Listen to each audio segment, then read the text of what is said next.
who come into Greenfield every day. I want you to know I am as troubled by this as you are. I have full confidence in our police department, and we do talk regularly every day regarding how best to ensure that the people of Greenfield are protected. And I have Acting Chief Gordon here. He's certainly willing to ask questions or answer questions, and so am I, for that matter. But I think he's the one who lives it every day. He's the one who's been having to make the hard decisions about how to staff the police department under the circumstances. So if you have questions for either of us, we're ready to take them. Yeah. Acting Chief Gordon, do we believe there's any connection to these crimes or any common reason for these crimes, or have they all been random? We don't believe there's any connection to any of these three shootings. They're completely separate instances in separate places dealing with separate people. How have the budget cuts made the department struggle in handling these situations? Have you struggled? We have struggled. We're struggling on our response to these calls. They are manpower intensive. They need to have perimeters set up.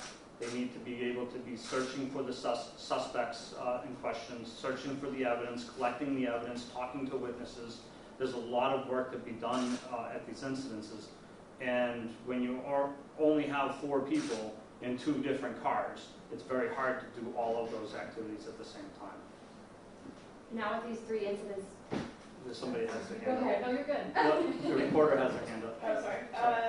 Is it true, or have officers been coming across more guns on their calls lately? Is that accurate to say?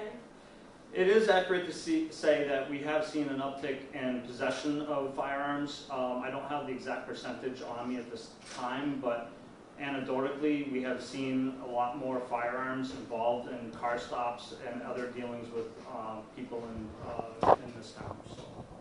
And with those firearms, are a number of those illegal firearms, or what have you seen as far as the legality of those? The firearms that are involved are not necessarily in of themselves illegal. It's how the firearms have been possessed by people. Like a felon cannot possess a firearm, but the gun itself is just a gun. It's not an illegal gun. So it's being illegally carried. It's being illegally carried.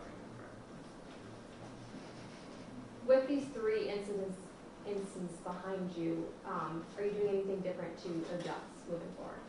We're exploring some more strategies. We are looking at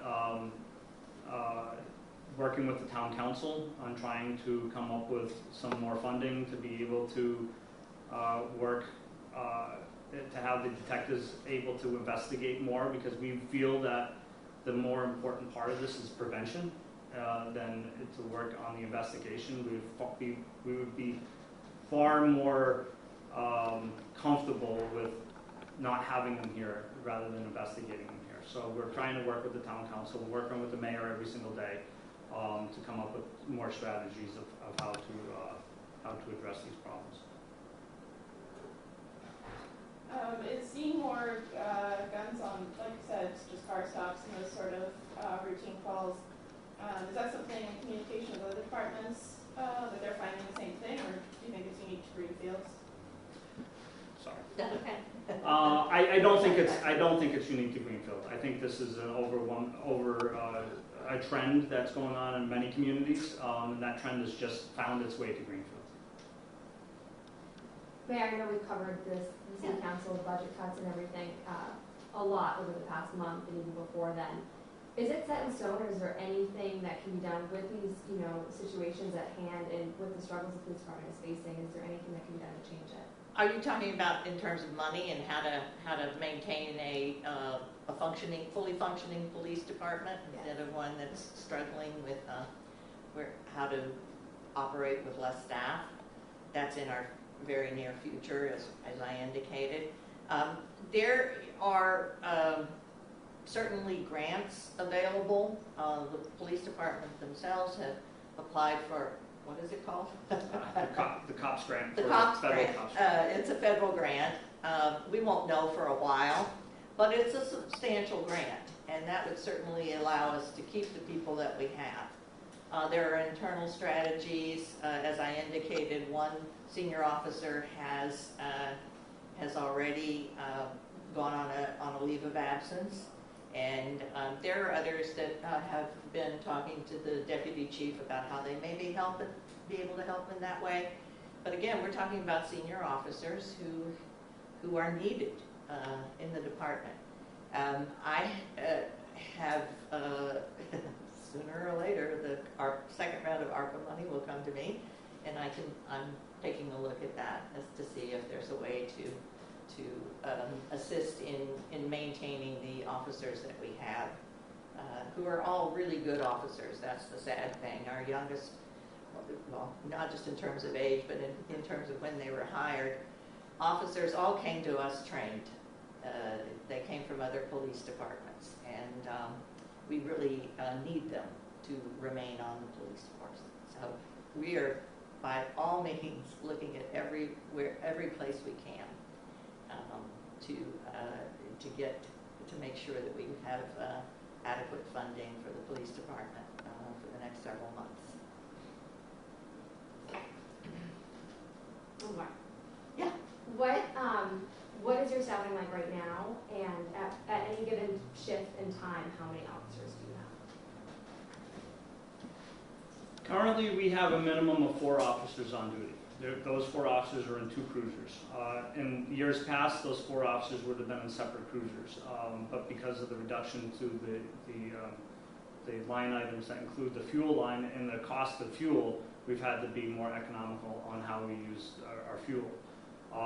Sometimes we have a little bit more than that. I don't want to go into exact specifics of what, when, where we have our officers, but right now we have the same amount of officers, which is 4, patrolling the streets of Greenfield than we've always had. One of the bigger problems that we're having right now is we have a reduction of overtime, which is taken away from our detective bureaus. So our detectives are working in patrol right now instead of doing their investigation work to try to save the overtime money, because the overtime money comes out of the same area of where the cuts were made. Yeah, I want to stress that important piece, because, and certainly Chief Gordon can tell you what detectives do in this community. It's not TV. It's not they just go out and investigate crimes. They assist with elderly abuse crimes. They assist with child abuse crimes. They assist the state police. They assist the, sorry, I said state police. I mean the DA's office. And they're detectives for a reason. That's what they should be doing. Shouldn't be on patrol, and so when you have to juggle staff to make sure that we can have 4 officers on duty for each shift, and that includes all shifts, you know, we need police officers, patrol officers doing those shifts and detectives doing their work, and that's not 100% where we're at right now. I was just curious if the proposed cut to the part-time bike patrol program had come to pass. Yes, those cuts have already been made. So there have been some cuts made when it comes to our outreach programs with the loss of Officer Gordon. She was our main outreach officer. She would be going and doing the checking on the parks, checking on the homeless, working with the people with behavioral health crisis. And also the bike patrol. We had originally scheduled part-time officers to be in our department working, especially on Fridays and Saturday nights, on bike patrol in downtown and parks areas. That has been canceled at this time, so that's not happening. Any other questions? Well, I guess we're done. Thank you so much for being here. Appreciate it.